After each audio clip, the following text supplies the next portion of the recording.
o Elias e o Moisés e todos os outros aqui que subiram a montanha e tal, não teve cobrança para que as pessoas tivessem essa experiência. É isso que eles não estão entendendo. Eles estão vendendo uma experiência na montanha, vendendo uma experiência na montanha. E estão colocando passagens bíblicas para naturalizar isso e dizendo, Deus está na montanha, você também tem que subir a montanha. Só que antes você tem que pagar 3.000 conto. Beleza, pessoal? Como é que vocês estão? Eu sou o Vinícius, hoje é um vídeo novo, proposta diferente. A gente vai fazer um react. Hoje é sobre os legendários. A gente vai ver alguns vídeos, eu tenho um vídeo onde eu explico de forma mais completa, falando sobre por que eu não iria num acampamento, num top dos legendários, e não recomendo que pessoas participem dos legendários. Então tem um vídeo de 50 minutos falando disso. Hoje é pra gente fazer um react observando a fala dos membros, das pessoas, dos entusiastas do Legendários que estão participando, o que eles estão falando. E eu quero demonstrar na fala deles por que não é necessário eu subir a montanha para já não querer participar. Basta a gente ouvir eles falando, e eu não estou falando dos críticos dos legendários, eu estou falando dos próprios legendários, daquilo que eles dizem. A gente vai ver alguns vídeos e comentar aqui. Se você gostar desse formato, por favor, deixe seu comentário. Eu posso trazer outras coisas, outros vídeos aqui para fazer reacts. Deixe seu comentário aí para eu saber se vocês estão gostando, tá? Não esqueça de se inscrever se você não for inscrito, para você receber mais material desses. O canal aqui é pra gente pensar. Você gosta de pensar? Você gosta de questionar as coisas? Porque tem muita gente gado, né? Tem muita gente que chega e aceita tudo que vem e pronto, acabou. Vamos questionar? Se você também é questionador, questionadora, fique à vontade, deixe a sua inscrição, deixe o seu like e compartilhe esse vídeo para que mais pessoas possam pensar sobre isso também. Vamos ver aqui o primeiro vídeo? O que é legendário para você? Esse aqui eu já vi o podcast praticamente inteiro, tá? Esse aqui é um trecho de um podcast. E vamos ver o que esse rapaz diz a respeito do que é o Legendários. Pessoas que participaram, todos aqui na mesa participaram e gostaram. Vamos ver o que é Legendários para você. Legendário para mim ele é transformador, por quê? Porque ele traz novamente o resgate da masculinidade, do homem. Muitas vezes no meio da sociedade, no meio do nosso dia a dia, nós vamos deixando aquilo que Deus nos criou para ser, aquele instinto caçador mesmo. Então aqui eu já vejo um problema, né? O Legendários quer trazer de volta a masculinidade. No vídeo maior que eu fiz, foi uma coisa que eu questionei. Que masculinidade? Deus quer trazer de volta, eles querem trazer de volta uma masculinidade. Qual masculinidade? Porque a construção do que é próprio do masculino, essa construção ela é cultural. Então, a gente quer trazer a masculinidade de que época? A gente quer trazer a masculinidade bíblica. Mas a Bíblia apresenta vários tipos de homens diferentes. E aqui ele menciona o retorno do homem caçador. Então a gente quer ter a masculinidade de Esaú. A gente quer ter uma masculinidade primitivista, caçadora, daquele homem que bate no peito e diz é isso mesmo, deixa comigo, eu vou fazer tudo e tal. Então esse tipo de masculinidade, ela é bíblica. Eu acho que ela pode ser encontrada em alguns personagens bíblicos, sem sombra de dúvida. Mas ela é um padrão que a Bíblia estabelece, ó, vocês têm que ser homem desse jeito aqui. Entende o meu problema com essa questão? Retomando o papel da masculinidade, ou seja, chamando para o peito a responsabilidade da vida, a responsabilidade do sacerdócio da casa. Outra coisa. De onde tiraram essa coisa do sacerdócio da casa? O homem é sacerdote do lar. Eu vou deixar para fazer um vídeo específico sobre isso, mas eu já quero deixar aqui uma ponta. A Bíblia não diz que o homem é o sacerdote do lar. Isso é uma construção teológica feita posteriormente. A Bíblia não diz que o homem é o sacerdote do lar. Como se a mulher coubesse um papel secundário e o homem o papel primordial da espiritualidade. E cabe ao homem fazer isso, ser o sacerdote da sua casa. A Bíblia não diz isso. Não diz. Isso aqui é baseado numa construção posterior. Vale a pena dizer isso aqui. Então, legendário é isso. O legendário é algo que te leva ao novo nível. O que é o legendário para você? Então, é um novo, velho nível de masculinidade. É a proposta do Legendários, né? Trazer o homem para um novo nível, que na verdade é o resgate de um velho nível de masculinidade. Qual masculinidade é essa? Uma masculinidade que eles colocaram na cabeça, um formato de masculinidade que eles entendem que é o correto. E eles vão pegar textos ou vão pegar a Bíblia e o próprio Jesus e dizer que é daquele jeito. Por exemplo, uma coisa que vale destacar aqui, uma contradição. Ele disse que quer restaurar a masculinidade do homem caçador. Cara, Jesus não era esse tipo de homem, caçador. Jesus não era. Aí eles dizem que o 01, o legendário 01, o primeiro legendário foi Jesus. O que eu acho um absurdo. E ao mesmo tempo eles dizem que essa masculinidade que eles querem restaurar é a do homem caçador. Jesus não era esse tipo de homem. É para seguir Jesus ou é para seguir a masculinidade caçadora? Porque Jesus não era assim. Vamos pro próximo vídeo. Tem alguma experiência com Deus assim profunda? Alguma que você pode contar pra gente? Cara, desfrute o caminho. Isso aqui é, para quem não sabe, né? A brincadeirinha aqui é o lema deles, assim, é desfrute o caminho. Quer dizer, eles não contam pra ninguém o que acontece lá, não podem contar. Eles dizem que não querem contar, mas na verdade eles não podem contar pra ninguém o que acontece lá, porque cada pessoa tem o seu top, tem a sua experiência. Então você tem que desfrutar o caminho, é o que eles dizem sempre, desfrute o caminho. Desfrute o caminho. Na verdade eu não posso falar, né, como foi, mas assim... Eu não posso falar. Isso é importante porque alguns dizem, não é que não pode falar, é porque a gente não fala para não estragar a experiência. Não posso falar, é o que ele disse aqui.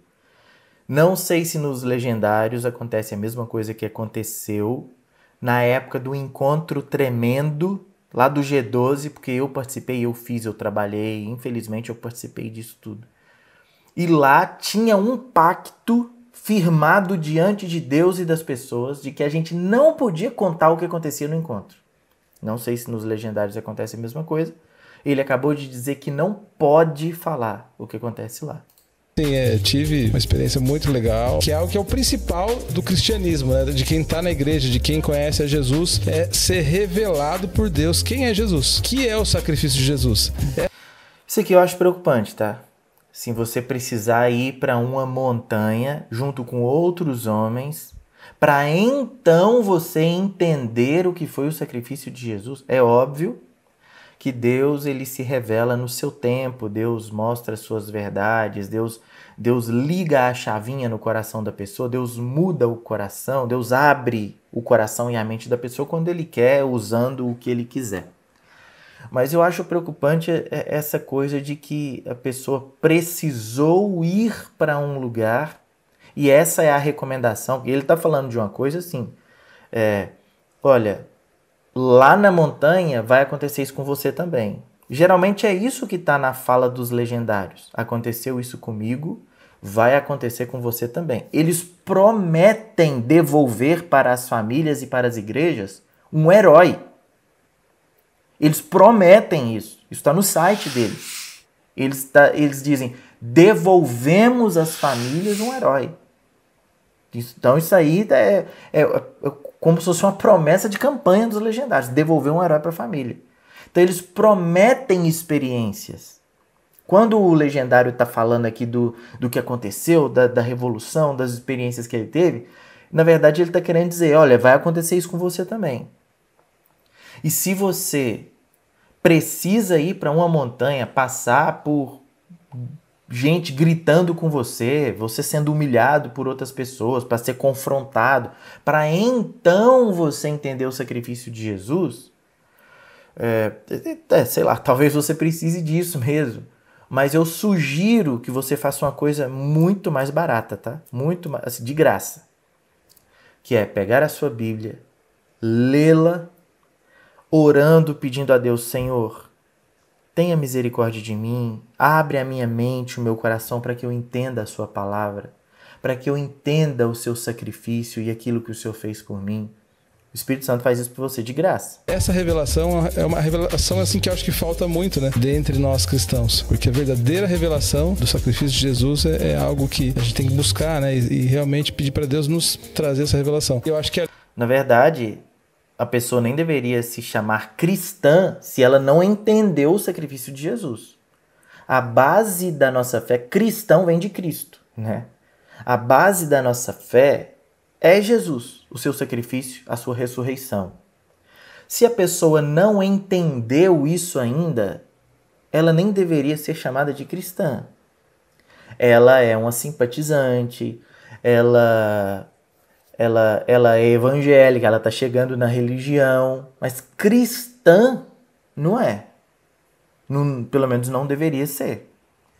O que ele fala aqui é preocupante, porque a gente precisa muito disso. Muitos de nós ainda não entenderam o que é o sacrifício de Jesus. E o interessante é que essa galera toda se considera cristão sem nem entender o que Jesus fez na cruz. O vídeo já está acabando, eu acho que ele não vai dizer aqui nesse corte o que Jesus fez. Eu gostaria de saber o que Jesus fez, o que foi revelado para ele acerca do sacrifício de Jesus na montanha, para entender qual foi esse entendimento que ele recebeu lá. Ali, em um momento dos legendários, Deus me revelou um pouco mais do que foi o sacrifício de Jesus. Foi maravilhoso, foi espetacular. Até tentei. Foi maravilhoso, né? Mas ele não fala que revelação foi essa que ele teve do sacrifício de Jesus. E contar para pessoas, né, bem próximas da família, né? Cara, comecei a chorar que eu não conseguia nem falar. De fato, o sacrifício de Jesus é para nos emocionar, né? É um inocente, alguém que não deveria estar lá ocupando o lugar daqueles que deveriam estar, que é o nosso caso. Ali na cruz está a nossa vergonha, a nossa incapacidade, Jesus tomando o nosso lugar, aquilo que nós não podíamos fazer, ele fez por nós. E a nossa maldade, né? Nós matamos na cruz, nós crucificamos o Filho de Deus. Isso revela a nossa pecaminosidade, a nossa maldade, a nossa incapacidade e revela, sobretudo, a misericórdia e o amor gigantesco de Deus por nós, a ponto de ele se dar em nosso lugar. Ele levar todo o nosso pecado no nosso lugar, a nossa dor, a nossa culpa, ele levar tudo ali na cruz em nosso lugar, abrindo-nos a porta para a salvação, para o reino de Deus que já começa aqui nessa vida. O reino de Deus não é uma coisa, um dia quando eu morrer, não, o reino de Deus já começa aqui.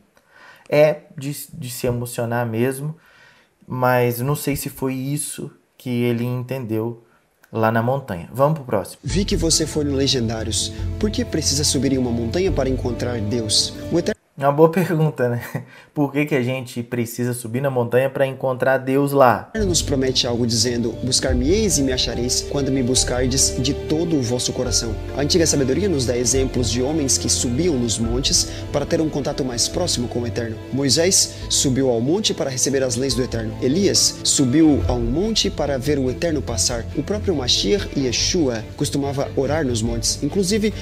Eu não sei de qual segmento esse rapaz é. Eu, sinceramente, não conheço esse rapaz. Não sei se ele é de alguma vertente judaica, messiânica, porque ele não fala Jesus, ele fala Mashiach. Enfim, e tem pessoas que realmente usam esse tipo de palavreado na intenção de demonstrarem mais espiritualidade, entendendo que isso traz algo a mais. Deixar de chamar Jesus de Jesus e começar a chamar de Yeshua, Mashiach, Jesus o Messias e tal, isso soa como mais espiritual para alguns. Não sei se é o caso dele, mas é assim que ele está se comunicando aqui.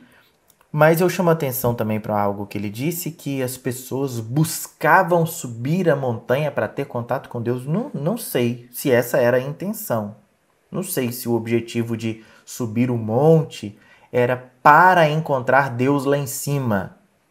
Não sei, sinceramente, não sei se essa era a intenção de se subir ao monte ou simplesmente Deus falava com as pessoas nesses momentos, mas vamos seguir. Um dos principais sermões dele fora em uma montanha. Na antiga sabedoria, as montanhas frequentemente simbolizam os lugares de encontro especial com o Eterno, onde ele revela sua vontade, dá direções e manifesta sua presença. São locais de oração, revelação, adoração e humildade. Olha, são locais de oração, de um retiro, isso sim.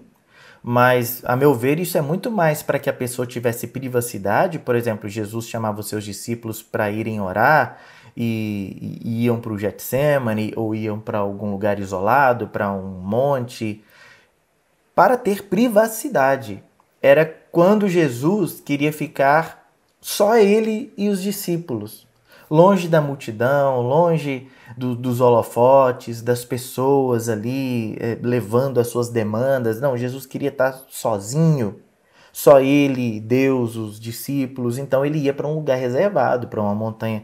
Não é porque a montanha tem algo místico.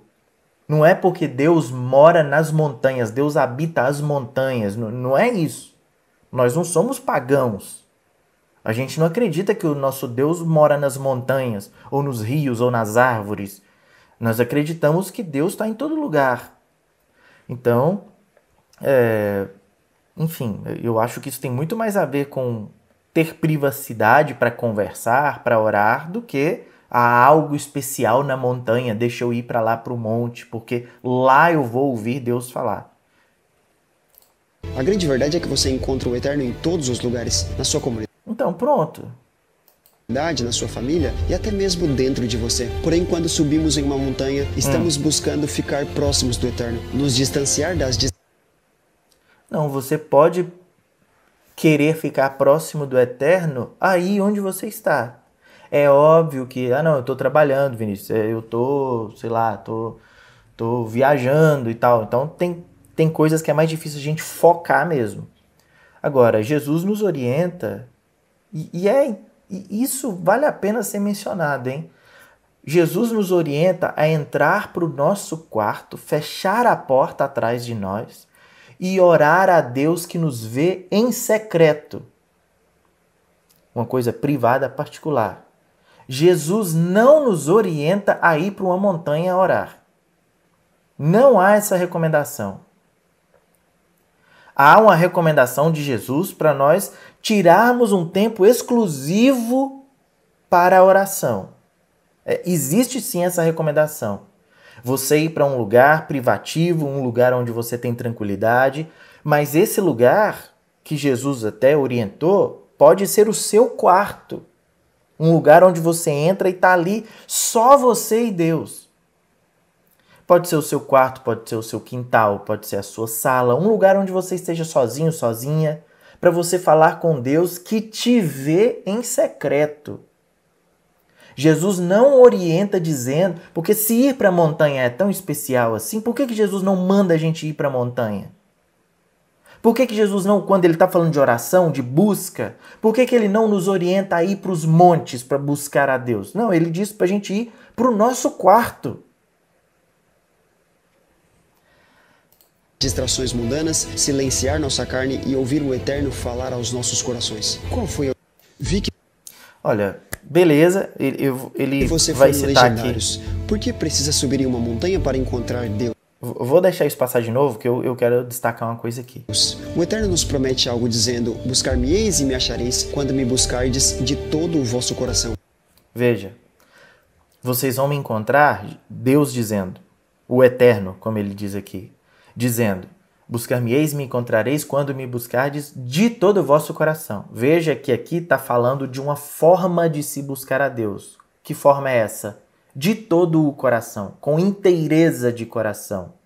Não está falando de um lugar onde se deve buscar a Deus. Está falando de um modo como se deve buscar a Deus. De todo o coração. E não vocês vão me buscar e vão me encontrar quando vocês forem para a montanha. Não fala isso. Vocês vão me buscar e vão me encontrar quando vocês forem para o alto de um prédio, quando vocês forem para a caverna, quando vocês forem para o terreiro, pode parecer outra coisa, quando vocês forem para o quintal. Não fala de lugar. Independente de onde você estiver, a busca tem que ser de todo o coração, inclusive se for numa montanha também. A antiga sabedoria nos dá exemplos de homens que subiam nos montes para ter um contato mais próximo com o Eterno. Moisés subiu ao monte para receber as leis do Eterno. Elias subiu a um monte para ver o Eterno passar. O próprio Mashiach e Yeshua costumava orar nos montes. Inclusive, um dos principais sermões dele fora em uma montanha. Beleza. Aqui eu quero falar uma coisa muito importante. Todas essas pessoas que ele citou aqui, todos eles que subiram na montanha. Pega o Antigo Testamento inteiro de gente que foi para a montanha, que foi para o monte orar. Pega o Novo Testamento, Jesus indo para o monte. Jesus pregando. Ele disse que o principal sermão de Jesus foi numa montanha, que é o sermão da montanha, inclusive, né? Mateus 5 a 7, ali, início do capítulo 8, final do capítulo 7. Foi numa montanha.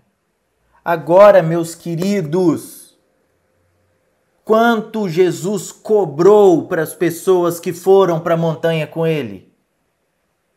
Quanto todos esses personagens aqui que você mencionou, quanto eles pagaram para ir para a montanha, para falar com Deus, para ter uma experiência com Deus? 0. Não houve cobrança. O que essa galera não está entendendo é que eles estão fazendo uma comparação completamente sem sentido. Eles cobram. Conversei com um legendário que subiu agora, recentemente. Ele me disse: Vinícius, fora a inscrição, a gente tem que pagar pelos equipamentos, coisas que a gente tem que levar. Então, juntando tudo, pegando a inscrição mais barata, porque tem essa galera aí que vai pro Top Pantanal, Top Rio de Janeiro, que pagou 81 mil. Mas vamos pensar nos mortais aqui que pagam aí 1.500, 1.600, 1.800.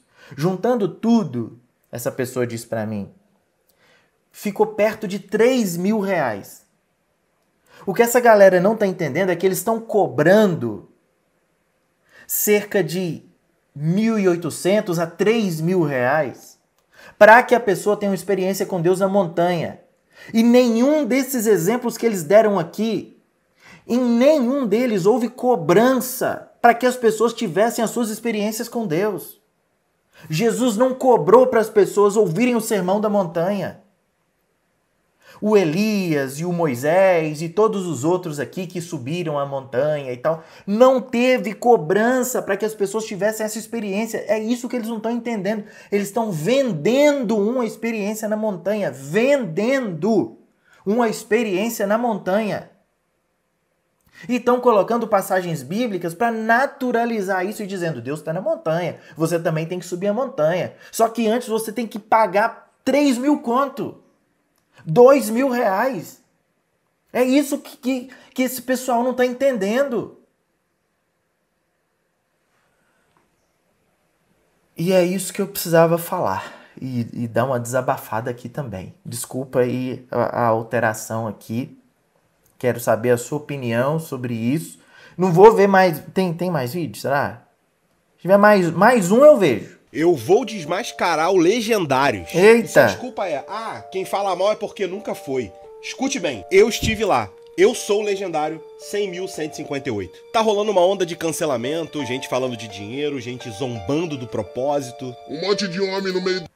Gente falando de dinheiro. Vamos ver se ele vai justificar essa questão do dinheiro que eu acabei de dizer aqui.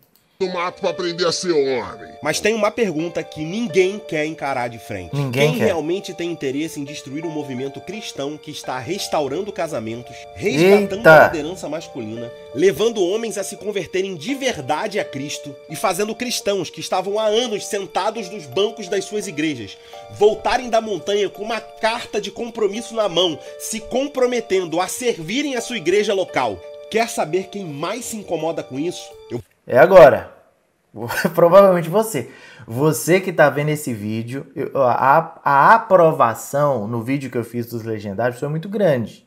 Então, provavelmente, a galera que tem assistido esse canal aqui também é meio contrária aos legendários.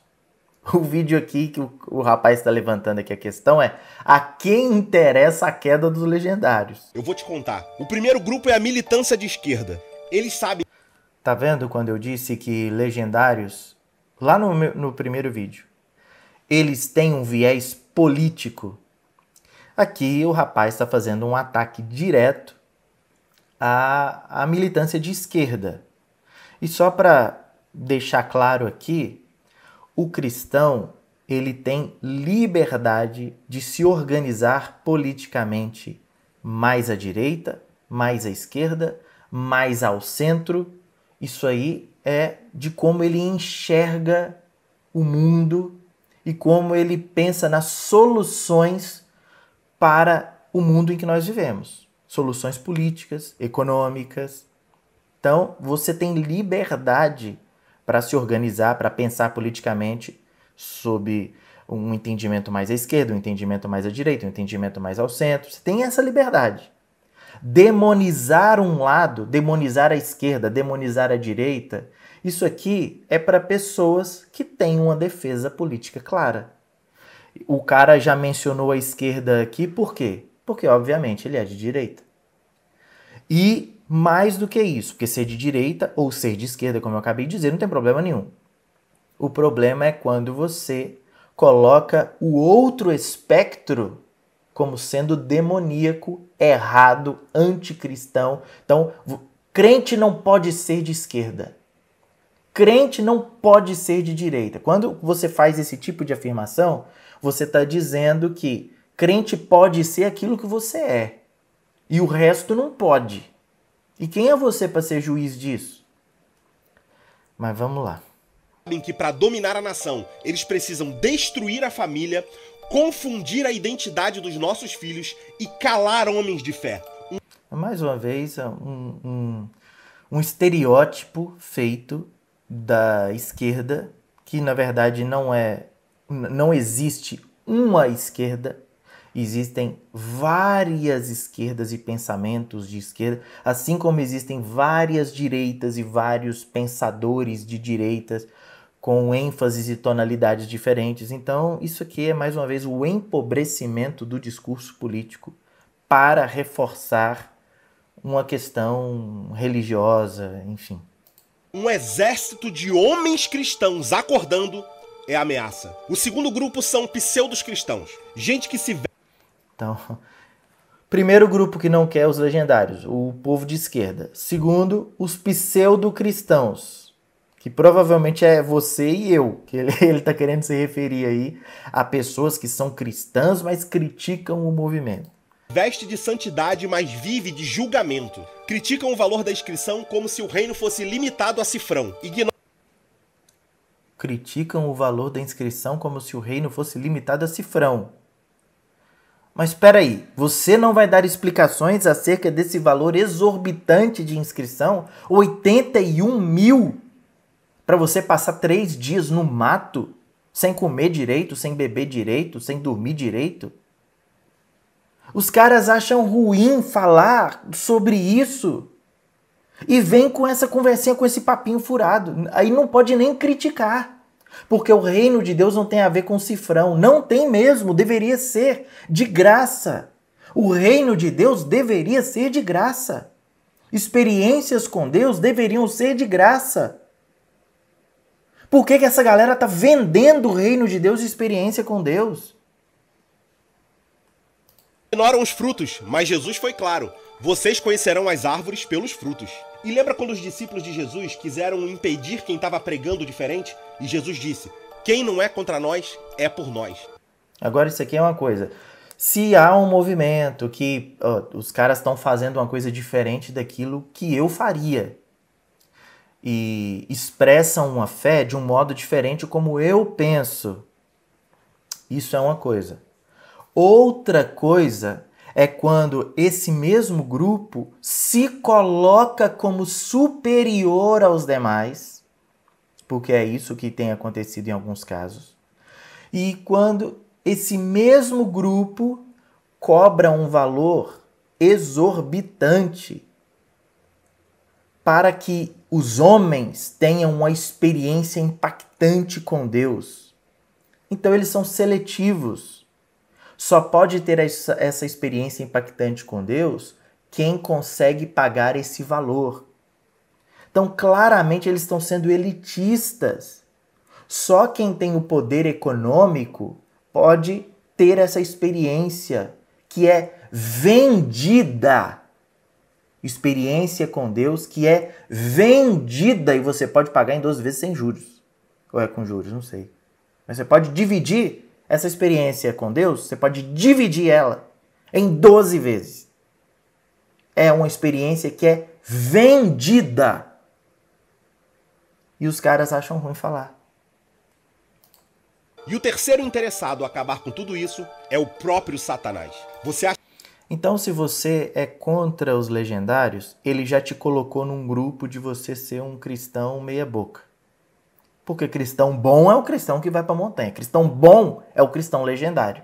Se você é um homem e não vai para os legendários, você é um cristãozinho de meia tigela.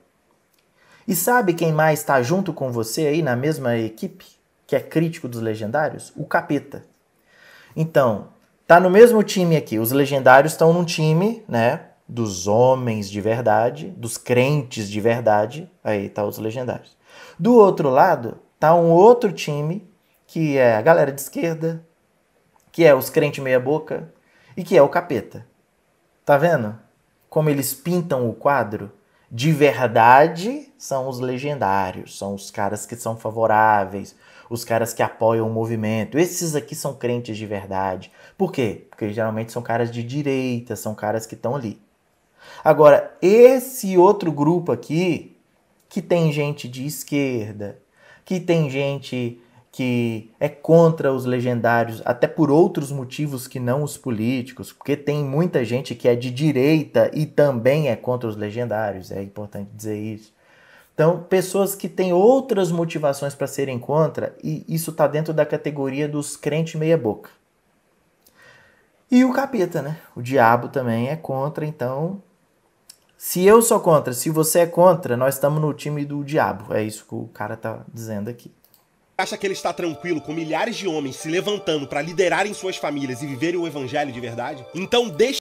Evangelho de verdade é o que é ensinado pelos legendários. Eu já vi eles criticando assim, porque esses críticos, teólogos e tal, essa galera da internet, eles pensam que estão com a verdade e tal, não sei o quê. Agora, o cara acabou de dizer que o evangelho de verdade vive quem subiu a montanha. Esses homens sim estão vivendo o evangelho de verdade. Quem não subiu não tá. Quem não subiu e está criticando está sendo usado pelo diabo para criticar. Tá vendo a armadilha? A conversinha fiada? E como nós podemos ver aqui, todo esse discurso está na boca de pessoas que defendem os legendários, né?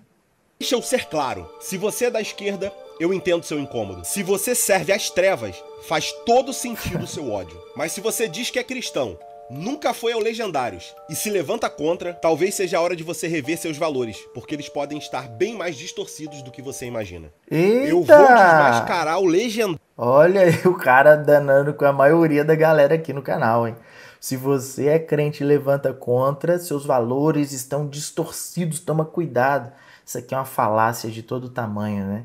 Você não precisa participar de um movimento para saber que você é contra o movimento. Nós somos contra diversos segmentos, inclusive cristãos. Por exemplo, eu sou contra as testemunhas de Jeová. Eu sou contra a galera da Rosa Cruz. Eu sou contra a Ku Klux Klan nos Estados Unidos. Ah, mas você é contra porque você nunca participou. É isso então? É esse argumento? Você precisa ser testemunha de Jeová para saber que eles são equivocados? Você precisa ser da Ku Klux Klan para saber que é errado eles fazerem o que eles estão fazendo? Você precisa ser membro integrante de um movimento para levantar críticas a esse movimento? Isso é um absurdo, gente.